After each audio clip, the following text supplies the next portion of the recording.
Hello and welcome to another edition of Antiques Ghost Show. Once again, our team of investigators are poised and ready to take you on a journey back through time to meet your ancestors. Now, waiting with anticipation inside this beautiful mansion are a set of daring volunteers. They've brought along a treasured family heirloom, which they hope will open up the doorway to the past. Resident psychic and medium Derek Acorah believes that within every object there are layers of information embedded through time by the people and places linked to them. By unpeeling those layers, he hopes to journey into history to reveal the heirloom's original owners. Joining him to help verify his findings and take the investigation further are Anthony Adolph, family historian, and Chris Gower, antiques expert. Our team know absolutely nothing about the heirloom or indeed the people we've lined up for them today. Before Derek begins his psychic reading, it's time for us to get ahead of the game and meet today's first Ghost Show adventurer. Anne has travelled up from the south coast with a portrait she believes is hundreds of years old. Her challenge to the team is to identify the man in the painting. Hello there, Anne. Welcome to the Antiques Ghost Show.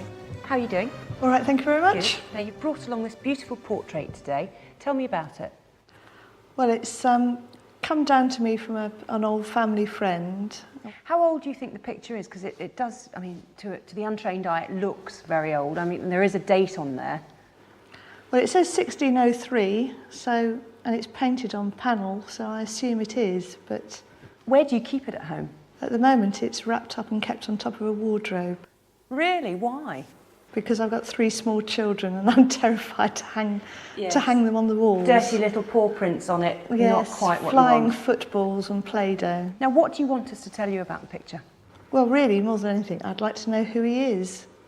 That would help me do a bit more with the family tree I've been doing, and I'm just fascinated as to who that man could be. So how do you feel about the psychic element of this investigation? Are you a sceptic? I'm open-minded. I'm not a sceptic as such. I've never been to a psychic, and I've never heard of Derek, so I'm keeping my mind open. Great, well, let's go and meet them, and let's hope our team can give you some answers. Lovely, thank you.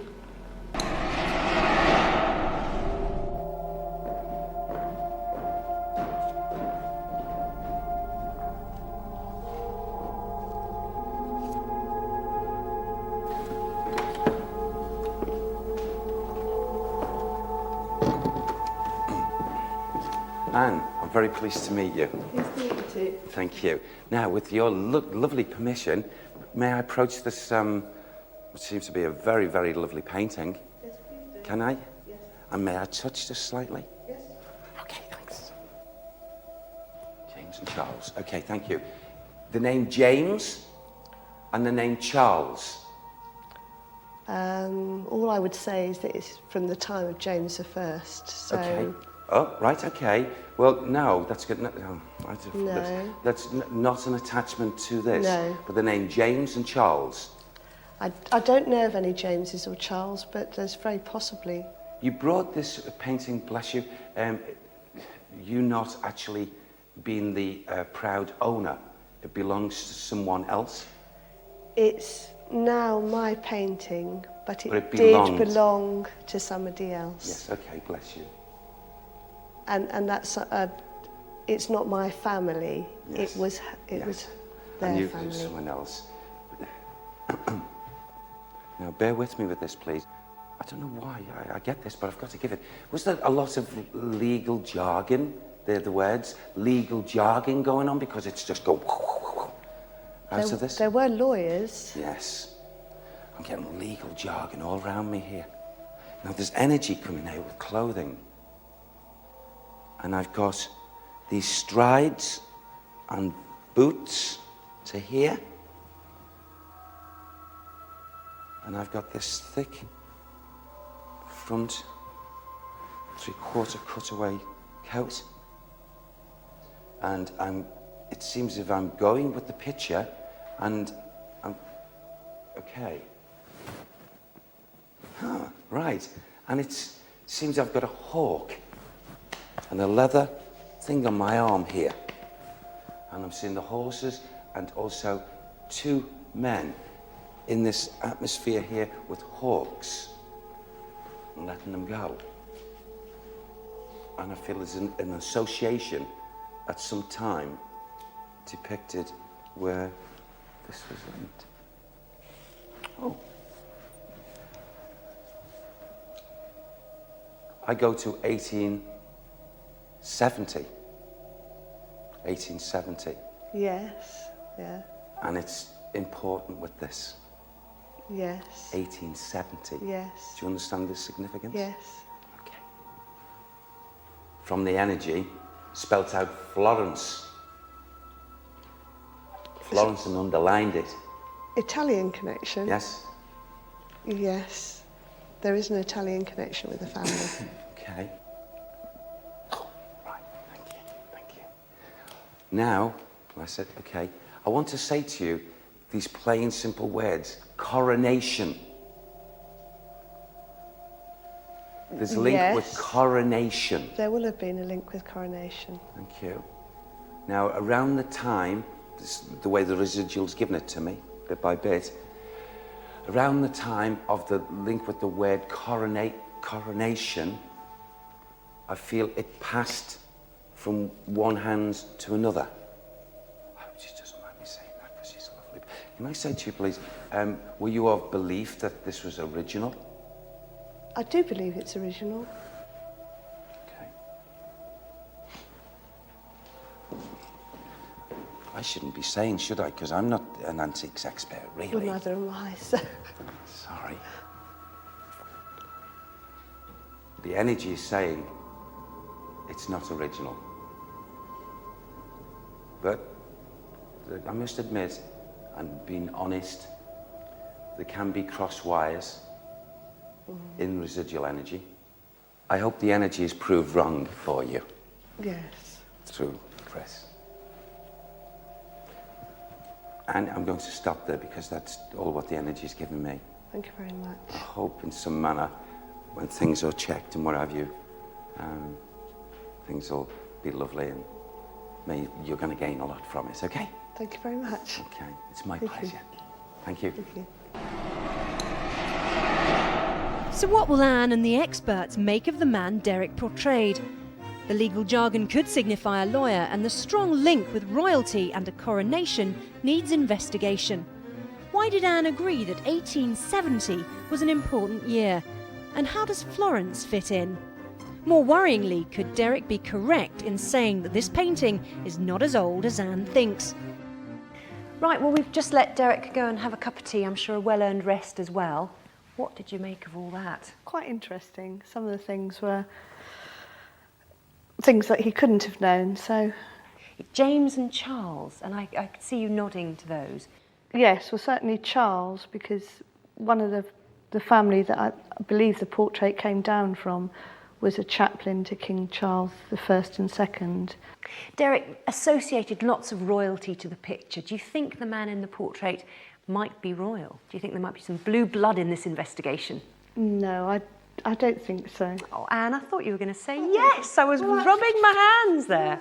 I suppose there might be, but I believe that quite a percentage of the population have a bit of blue blood in them if you go far enough back. So There was talk of Italy. In particular, there was a Florence or Italian connection.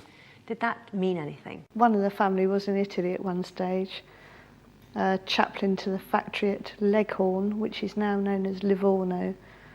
But I haven't got the foggiest whereabouts in Italy it is. So Are you making a note of that, Anthony?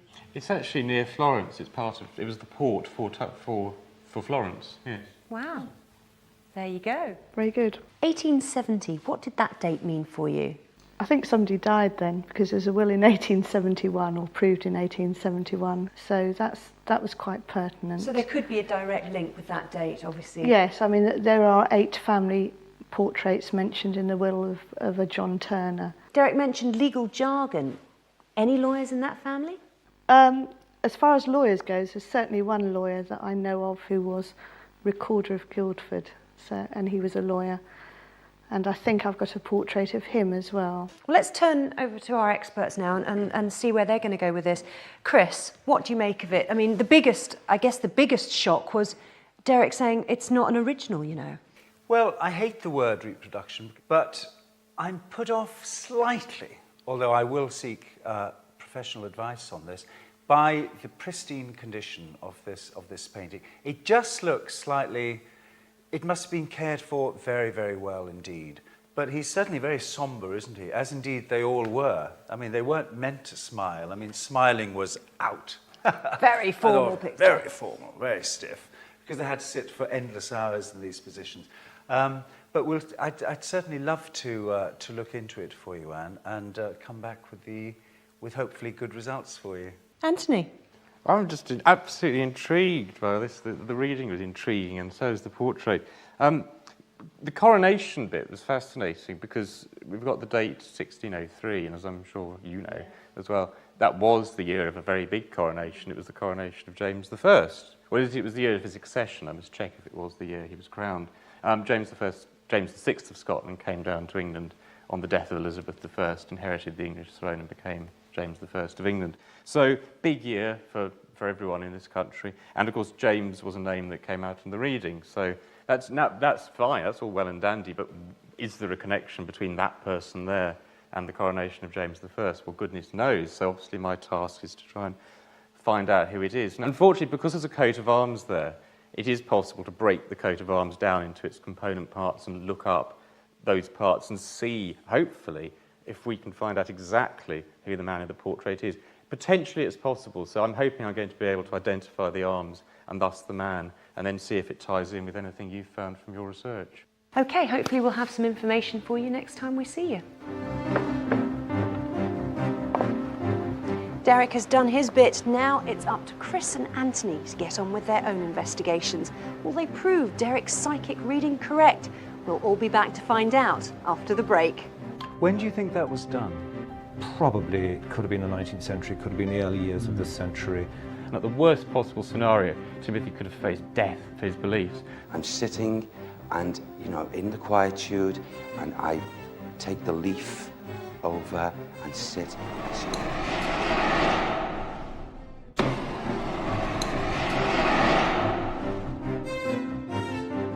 Before the break on Antiques Ghost Show, Anne brought in a 400-year-old portrait inherited from a close family friend.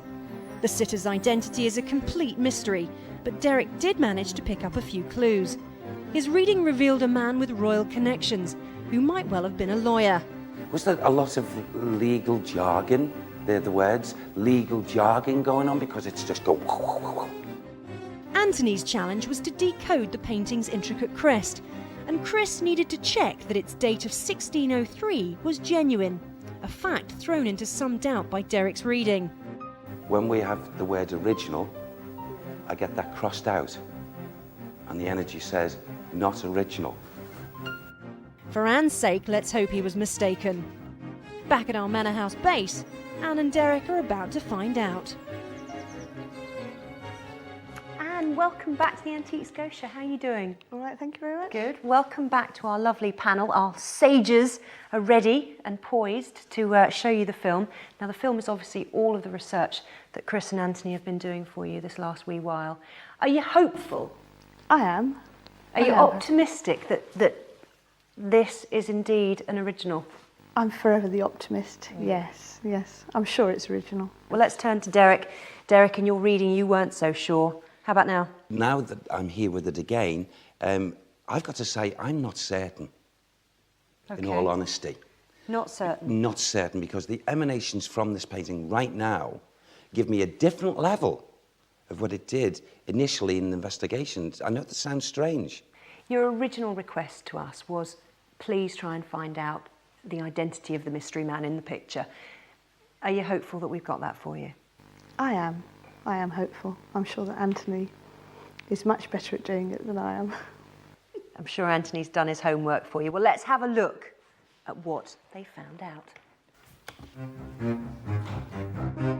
Anthony's first mission is to crack the code of that crest, and he's got a plan. OK, well, I'm going to try and identify the man in the portrait from his coat of arms. Now, there are 6 shields on this coat of arms, and the combination which is due to intermarriage is something which is hopefully going to be on record. And the people who keep records of that are the heralds at the College of Arms in London. Now, they've got records going back centuries, and I'm hoping that this precise arrangement of coats of arms is going to be in their records. So I'm going to send it off to them and hope that they can come up with an answer. While Anthony waits to hear back on the crest, Chris has brought the painting itself to Old Bond Street in the centre of London. It certainly makes a change from its usual place on top of Anne's wardrobe, but Chris does have a serious motive. He's hoping that art dealer William Tullier can confirm whether the painting is an original or not. William, hi. How are you? Good to see you. Nice of you to see me and to... what's this? Have a look at this. Well, let's have a look. Got the old bubble wrap around it. Absolutely. Protection. Yep. Yes. Very interesting. Nice early portrait. There we are. He looks a very sober gentleman from the first year of King James's reign. As you can see, it's dated 1603. The sitter's age is 55, so it would be nice to find out about his background and who he was. But what is typical about him is the ruff, this very sort of compressed, like a sort of squash biscuit sort of ruff. But it's certainly an early period image of 1603, which was a fascinating year in English history. But it looks in very clean condition, William, for that age. Well, it's quite clean. Yes, it could actually do some quite serious restoration. I mean, the panel needs attention.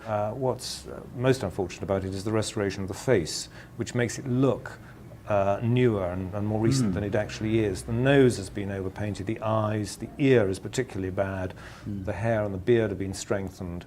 The rest of the costume, this rather nice tight black jerkin with the buttons going down the centre and the ruff, they are fairly clear of restoration, but the face itself has been doctored heavily. When do you think that was done? Probably it could have been the 19th century, could have been the early years of this century.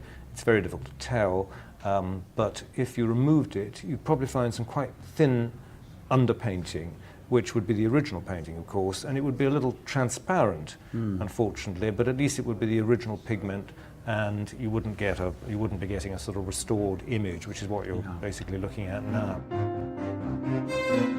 The fact that parts of the painting have been touched up could have led to Derek's feeling that this was a later copy. The energy is saying it's not original. But what clues can the painting offer about our man's identity? Well, it's very difficult to say, actually. I mean, to put it, I suppose, in a sort of elitist way, we know obviously he wasn't a peasant, but he could have been anything from a middle-class tradesman, successful merchant, administrator, government official, a lawyer, even an aristocrat. I mean, they all dressed in a very sober, elegant way at the time, and he has got rather a nice sort of defined sort of jerkin. Yeah. But that means that he had a title. That's the key to it. That's the key to it. He had some, yes, obviously some sort of quarterings. He was a landowner, a man of some standing, and so on. Yes. But then, of course, merchants got quarterings.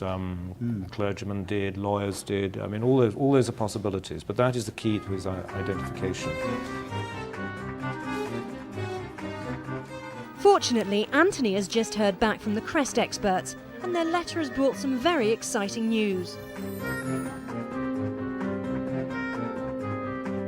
Well, this is a wonderful report, and the heralds have actually managed to identify the exact family. They've identified all the arms and proved how they came together. Here's a modern copy of the family tree with exactly the same coat of arms. You see that they match absolutely exactly. This is a printed copy of the family tree of the man in the portrait, and his name was Sir Timothy Lowe. We've also got some research which has been done on him himself, and it tells us exactly where we can go next to find out more about his life.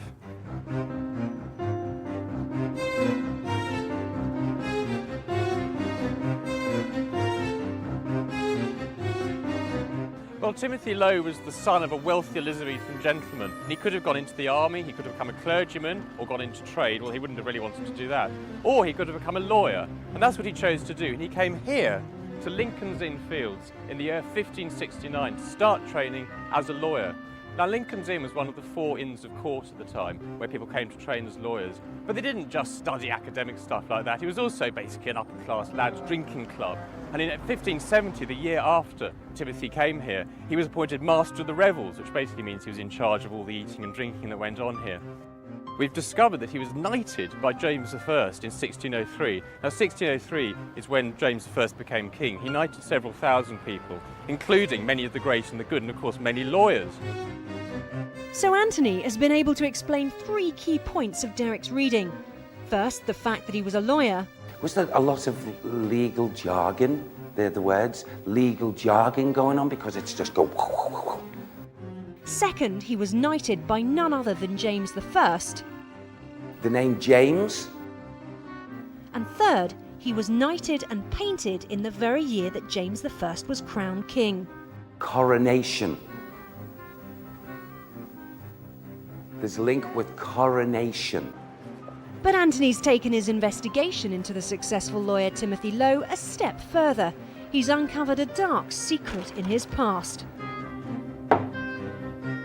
We've come 5 minutes' walk from Lincoln's Inn down a very dark alley to the Ship Tavern, and this is a pub which shares Timothy's secret, because Timothy was a Catholic, and this is where the small group of Catholic lawyers from Lincoln's Inn used to come in secret to celebrate Catholic Mass. Now, this was in the middle of Elizabethan England. It was really dangerous to be a Catholic. There were draconian laws against it, and at the worst possible scenario, Timothy could have faced death for his beliefs.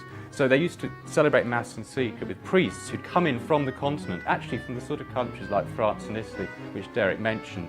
And apparently there was a table here where on one side there was a communion table for the Catholic Mass, but if the authorities were heard outside, they could flip it over and it would look just like this, a normal pub table where Timothy and his friends would be having a drink out in the evening. So after spending his youth in this tavern, he grew up and realised that being a Catholic really was too dangerous. So ultimately he conformed and at least outwardly became a member of the Church of England.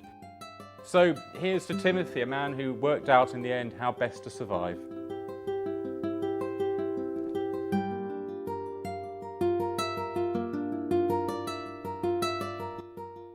So, Anne, there sits Sir Timothy Lowe.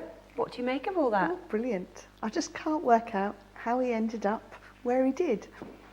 In terms of the family that owned him? In terms of the family that owned him. Now, Anthony, you are sure beyond all reasonable doubt that this is that man? Not only am I sure, but I got professional help from the heralds to make absolutely sure. So that's it.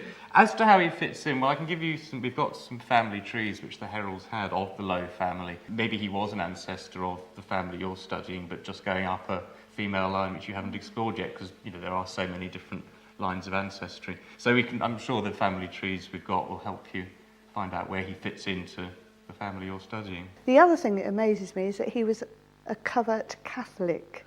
Yes, he was. And actually, I can tell you something else, which I found out just between making the film and coming here, was that I got a copy of his will.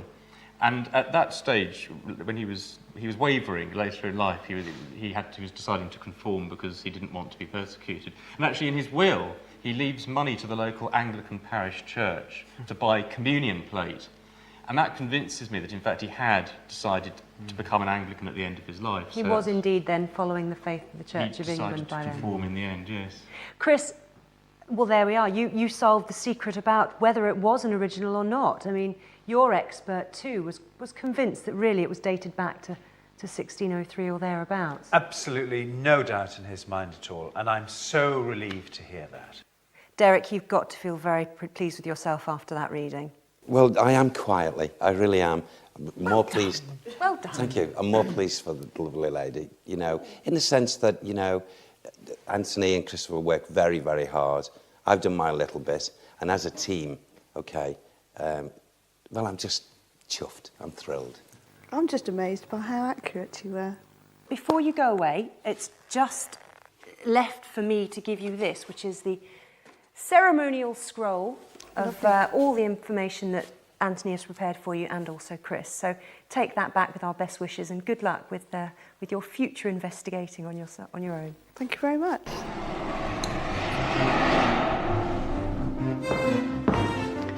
Absolutely no rest for the Antiques Ghost Show team. In the wings is another volunteer getting ready to take a trip into their past.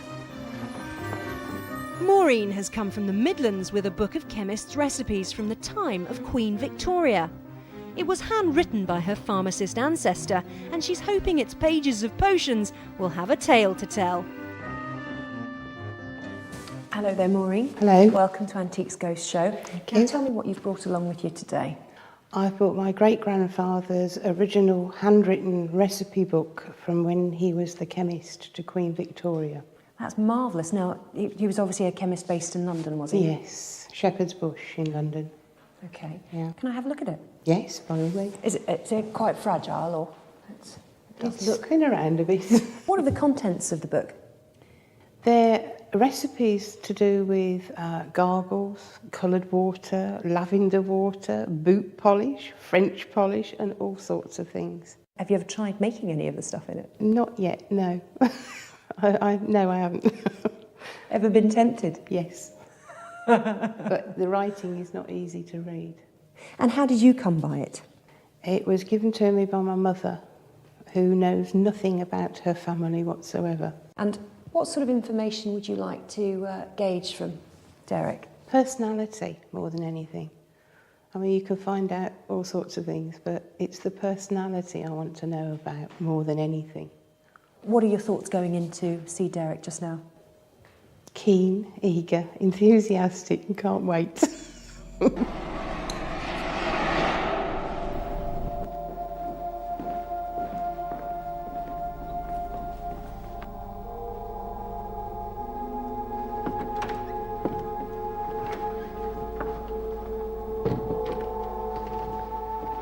Maureen, I'm very pleased to meet you. Now, with your permission, may I touch this? I'll classify it as a book at the moment, if I may, please. May I lift it, please? Yeah. Thank you. Okay, thank you. Right, I'll just place it back for a moment.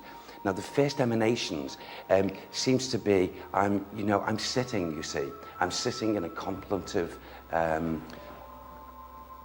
quietude of mind. And that this is the energy coming out. And it seems as if I'm really, really thinking, but it's not me, it's the energy. I'm sitting and, in the quietude, and I take the leaf over and sit and start entering into the energies and my thoughts. This person, please, oh, thank you, that's better.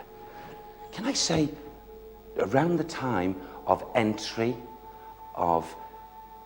it wasn't all put in at once. I will say that, Maureen. Yeah. It was done so much, and it's like, not so much even a daily task, but it was done over a period of time. Mm-hmm. The only way I can put it, it's like a diary. Would you understand that? Yes. And they're the energies telling me here, please. But I want to say, I'm very aware from the energy. Was this housed or found or was brought from some kind of chest? I believe it was kept in a chest, yes. Yes. Yeah. Because I'm taking from the residual energy, for me, this being housed in a chest and was not on the top, but it was so many layers down. Yeah. And it was lifted and this was found like this, yeah, and brought out. Something significant with 1829. That was the year he was born. Thank you.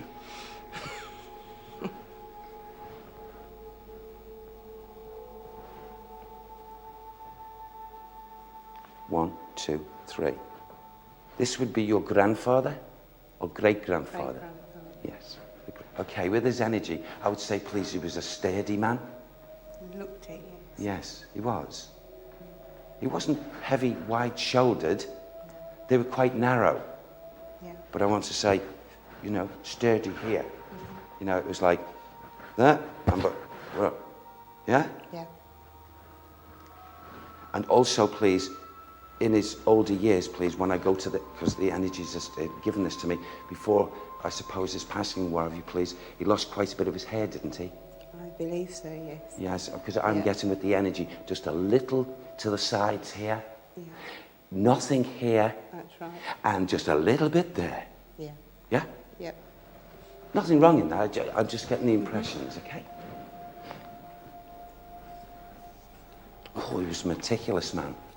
Meticulous in his behaviour, meticulous in his morality, but stern. Noble mind. Why did he like this? Oh, maybe you don't know. I feel his solitariness. Some people feel that being solitary, they can be lonely.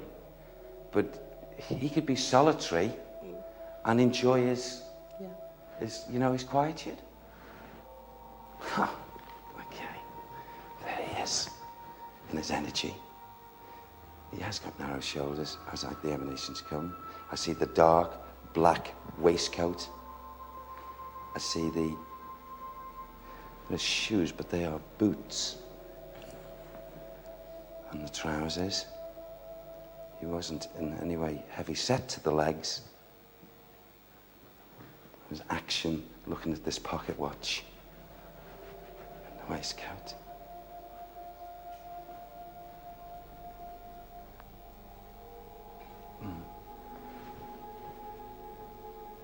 And I'm going to finish there, I'm afraid. Thank you. I hope, something of note and help has come through there for you. Most definitely. So Derek plucked 1829 out of nowhere, the year Maureen believes her great-grandfather was baptised. He also described him as a meticulous man who liked his solitude and even got his balding hairstyle. In the debriefing room, the investigation continues. Maureen, you've just had time to catch your breath from Derek's reading. What are your initial reactions? I thought he was excellent. Very good. He's explained a lot of why I'm like I am, because I obviously link in with the gentleman he was linked in with. Man sitting quietly, he felt sort of a very solitary individual in times. Yes. He would have been in quiet contemplation a lot of the time, not because he was sort of religious or anything, but to write the sort of book that he's written, I think he would have to stop and think about it. What was the person's name? William Jones. William Jones. Yes. Okay. Derek was describing what William looked like. And I gather you've got... I have got a photograph of him, yes. Does the photo match the description? The photo does match what he looks like. Gosh. With the long white beard and the bald head, which is exactly what he said. Hair down the side and none on the top. And quite sturdy, wasn't he? He said he was quite Yes. sturdy man. 1829. He was christened on the 30th of August, 1829. That is uncanny. I would expect nothing less from Derek. It was quite clear that at one point the book would have been housed at the bottom of the chest. I believe it was in a chest in my mother's loft, because out of the chest came his wife's opera gown first, before we dug down and found the book. So, Chris, where are you going to begin? I've just had a brilliant idea. I know exactly what we do, that we go into business. And all these recipes here, we start. And we might get a royal appointment ourselves. Because the book is full of recipes and cures for deafness, for pimples. It even gives recipes for French polish. So he was more than just a chemist. He was a bit of an all-rounder, really, wasn't he? And where was the chemist's shop, Maureen? Shepherd's Bush Green. In Shepherd's Bush Green. Yeah. It would be very interesting to see if that building is actually still there. Yes, and what's it would. there now. You know what I'd love to do is actually try one, because there's a recipe there for French polish. And if I could sell that to the antiques trade, it would be brilliant. Perfect. Let's get cracking. Right, well, that set Chris and Anthony hot on the trail. Find out how they got on when we reconvene for the final judgment after the break. I thought it might mean something to you. What do you make of that? Some things I recognise, some things are quite confusing. I think, according to this map, we're standing in front of what would have been William Jones's shop in Richmond Terrace. It's remarkable.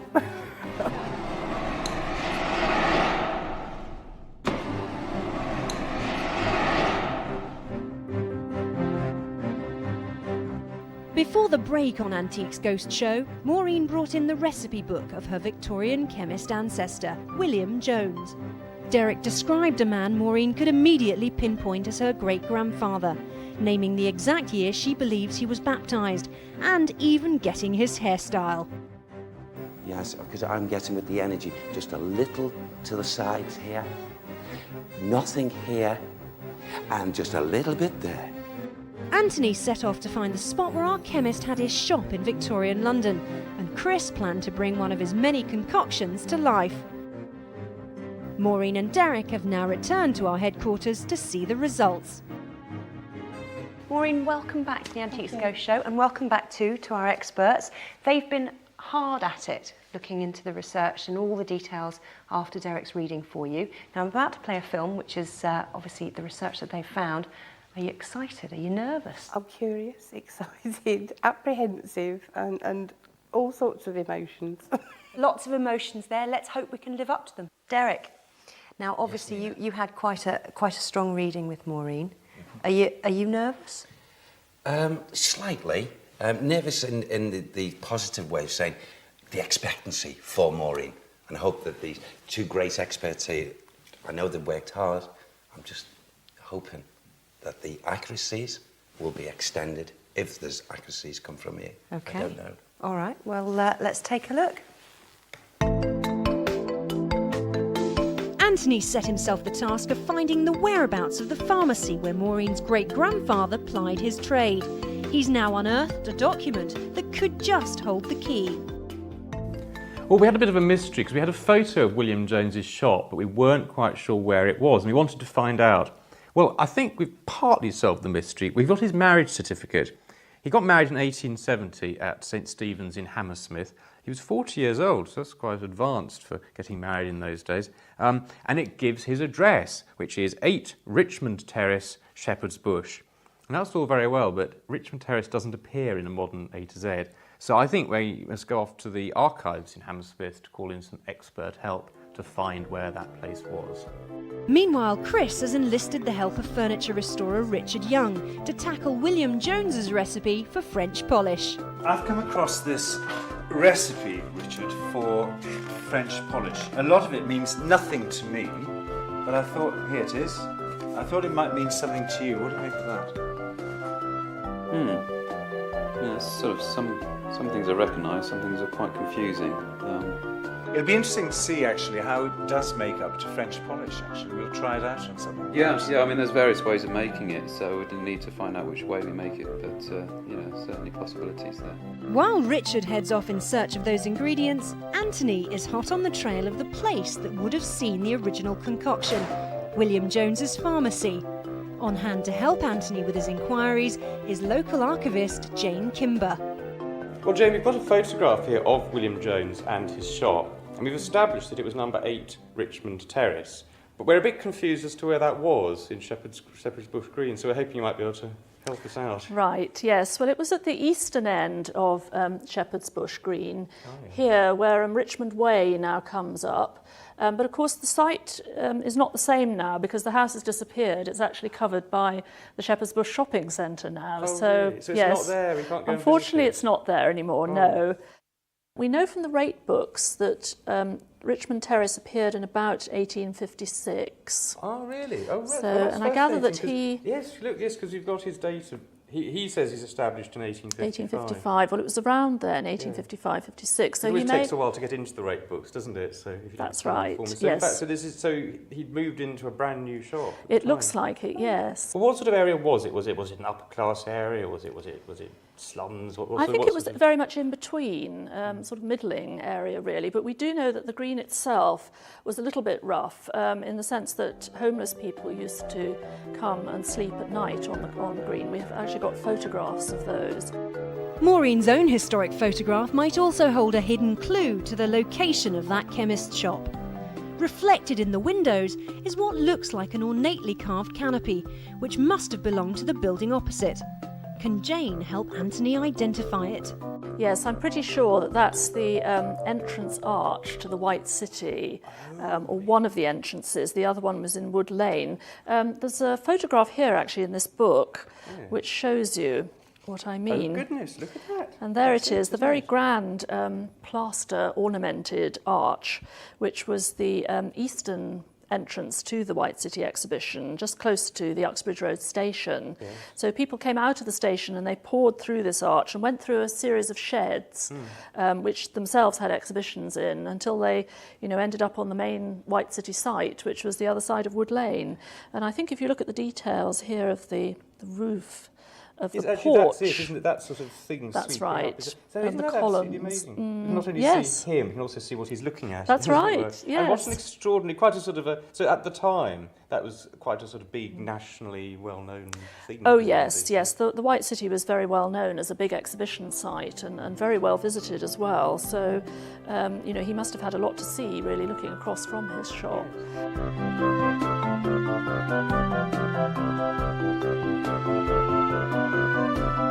While Anthony arrives back in present-day Shepherd's Bush Green and sets to with a bit of honest legwork, Chris is getting a return visit from Richard the furniture restorer, this time with a box full of potions.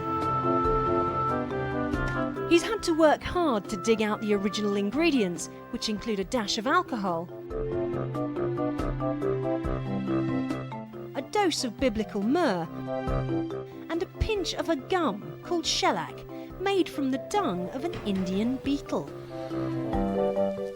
Richard was brave enough to don his protective gloves and mix the potion together. A bit of filtering and it's ready for the ultimate test. And the guinea pig for this experiment? It's one of Chris's own tables. Is this anything like, so far, any other polish that you've used? At the moment it's working exactly like putting on any other polish. It's going on very nicely, actually.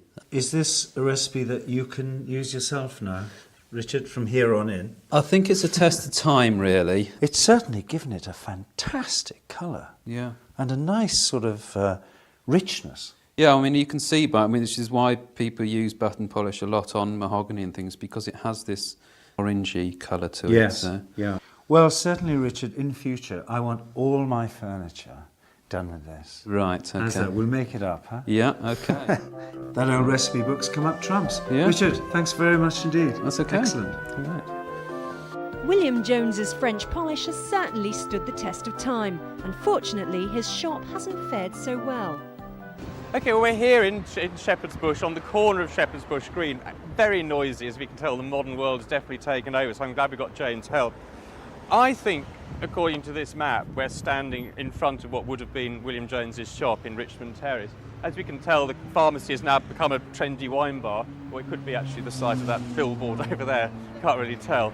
But we've got a really good landmark from what was reflected in the shop window, which is the huge, great big gateway to what was the exhibition in White City. Now, the structure is exactly the same as it used to be, but as Jane told us, all the fancy ornamentations come off. So it's different, and I gather it's just about to be demolished. So I think we're actually really lucky to be here now rather than a couple of weeks' time where that would have disappeared. And then we may not have even been sure we were standing in the right place at all.